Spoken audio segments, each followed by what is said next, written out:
සුබ දවසක්. අද ඔබට මම පෙන්වන්න හදන්නේ ප්‍රබල වසීගුරුකම කරන්න කොහොමද තමාට තනියම කරගන්න පුළුවන් ක්‍රමයක් තමයි පෙන්වන්න හදන්නේ.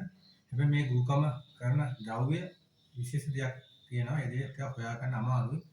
ඒක හොයාගත්තොත් මේ ගුරුකම ස්ත්‍රී පුරුෂ වසීගුරුමක් හෝ සර්වජන වසීගුරුමක් හෝ කුමක් හෝ ගුරුකමක් කරගැනීමේ හැකියාව තමන්ට තනියම කරන්න පුළුවන්. හරි ප්‍රබලයි. මේකට අවශ්‍යයි කස්තුරි. කස්තුරි ඔබ දැකලා නැතුව සමහර විට මම අද කස්තුරි පෙන්නනවා. මේ මම ළඟ තියෙන කස්තුරි. මේ කස්තුරි වලින් තමයි වසීකරණ කරගන්න පුළුවන්කම තියෙන අවශ්‍ය ද්‍රව්‍ය තමයි කස්තුරි කියන්නේ. ඔබට පේනවා මේවා තමයි කස්තුරි. කස්තුරි. මුවාගේ බොරිය මේවා ලංකාවේ නැහැ ඉන්දියාවෙන් ගෙන්නනවා. දැන් මම පාවිච්චි කරන කස්තුරි ටික තමයි මේ තියෙන්නේ. දැන් කවුද මේක තමයි පාවිච්චි කරන කස්තුරි ටික. එතකොට මේකට අවශ්‍ය වෙන්නේ මේ වගේ නූලක් ගන්න. තුන් නූලක් විතර.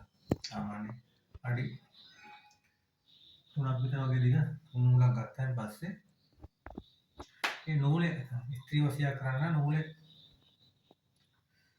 කැට ගහ ගන්න ස්ත්‍රියගේ නම. වසන්ති කියලා ගත්තොත් අපයි.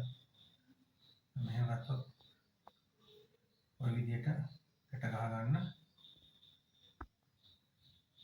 මේ ගැට ගහ ගන්න ඉස්සෙල්ලා ගැට ගහ ගන්න ඉස්සෙල්ලා කියන්න ඕන ගැට ගහ ගන්න ඉස්සෙල්ලා මේ කස්තුරි අරගෙන මේ නූල් සම්පූර්ණ කස්තුරි ගහ ගන්න ඕන.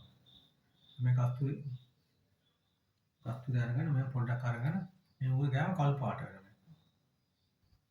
හරි. ඔය කළු පාට වෙනවා. චුට්ටක් ගෙදර යන ගුරුකමක් මේක ඉතින් කස්තුරි වහ ගන්න බෑනේ. ඊට මේ ඔරිජිනල් කස්තුරි තමයි මේ තියෙන්නේ. මේ ඔරිජිනල් කස්තුරි තව චෙක් කරන ක්‍රමයක් තමයි මේකට වතුර විදුරක් අරගෙන වතුරට දැම්මම පස්සේ මේ කස්තුරි එක මේ වතුර විදුරට කස්තුරි ටිකක් දැම්මම බලන්න පුළුවන්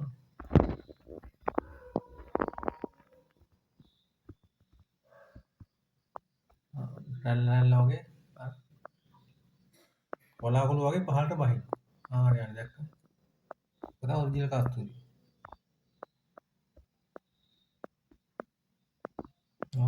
වලාකුලක් වගේ පහළට බහිනකොට පේනවනේ.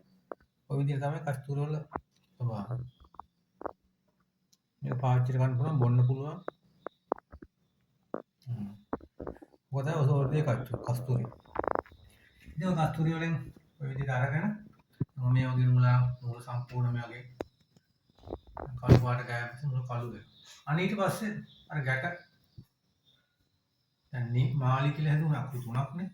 ගැට තුනක් ගහගෙන මේ විදිහට ගැට තුනක් ගහගන්න.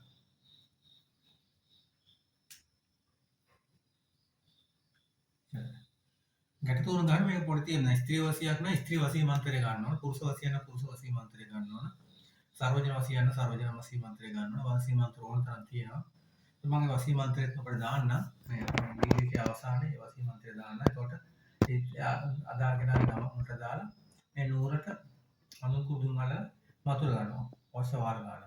ඕනනම් මල් ටිකක් තියලා මල් ටික උඩින් මේ නූලක්ම තියලා නූල තියලා නැත්නම් නූලට අල්ලලා අනුකුදුන් දෙක කොහොම ගාලා වතුර ගන්න 108ක් වාරයක් විතර. ඊට පස්සේ මේ නූල් පන්නන දාලා කාන්තාවට. නැත්නම් අදාළ පුරුෂයාට. ස්ත්‍රී වසී ගුරුකමක් නේ අදාළ ස්ත්‍රියට පන්නන එක. මේක අතේ බැඳගෙන හරි මේක ළඟ තියන ස්ත්‍රී දකින්න අනිවාර්යෙන් වසී වෙනවා. මොකද මේක නැත්නම් ප්‍රබලයි. ඉන්ටර්වයුවකට යනවා නම් කියන්නේ ප්‍රබල පුද්ගලෙක් හම්බ වෙන්න යනවා නම් ඒක අදාළ මන්ත්‍රේ මතුරලා හම්බ වෙන්න යන අනිවාර්යෙන් ඉන්ටර්වයුව පාස් ඒ වගේ දේවල් සාර්ථකයි. පුරුෂ වසියකට එහෙමයි මුදල් ලබා ගැනීමටත් අදාළ මන්ත්‍රය පාවිච්චි කරනවා. මම මේකේ ස්ත්‍රී වසී මන්ත්‍රේ පුරුෂ වසී මන්ත්‍රේ මන්ත්‍ර දෙක මම දාන්න. ඒතකොට ඔය දෙකෙන් ඔබට කරගන්න හැකියාව තියෙනවා. මල් තටුවක් හදලා මේ මල් ටිකක් අරගෙන ඒ උඩින් මේක තියලා අනුකූලුම් අල්ලලා අතර පස් පාරක් වතුර මේ 108 වාරක් වතුර ගන්න. ඒක 108 වාර ගාන තුන් පාරක් හතර පාරක් විතර කරගන්න. ඉස්සෙල්ලා වතුර වල පන්න ගන්න. නැවතාපව සතියකින් විතර වුණාම මේ වතුරලා ආයෙ පන්න ගත්ත කමෙන්ට් වල අනිවාර්යෙන් වෙනස් වෙන්න ඕනේ. ඔන්න ඔය විදිහට තමයි වසීගුරුකම කරන්න කියලා තියෙන්නේ. හැබැයි මේ කස්තුරි තමයි ප්‍රශ්නේ තියෙන්නේ. කස්තුරි කඩවල නම් කස්තුරි තියෙන්නේ මේ කෘතිම දේවල්. මේවා ඔරිජිනල් කස්තුරි කොට මේ පෙන්නේ. මේ ඔරිජිනල් කස්තුරි ගන්න පුළුවන් කමක් තියෙනවා. හොයාගන්න පුළුවන් කමක් තියෙනවා. ප්‍රබල වසීගුරුකින් අද දැනුවත් කරේ වංචාකාරවට බොරුකාරයට අහු වෙන්නේ නැතුව නිවැරදිව වසීගුරුමක් කරගන්න ආකාරයට පැහැදිලි කරේ. ඔබ එක්සා ඔබට මේක තනියම කරගන්න පුළුවන්. මේ ද්‍රව්‍ය ටික අවශ්‍යයි නේ. අපි ඔය කෙනෙකුට ළඟට වැඩ කරගන්න මේ ස්ථානට ඇවිල්ලා පුල්කමක් කරගන්න හැකියාව ඔබට තියෙනවා.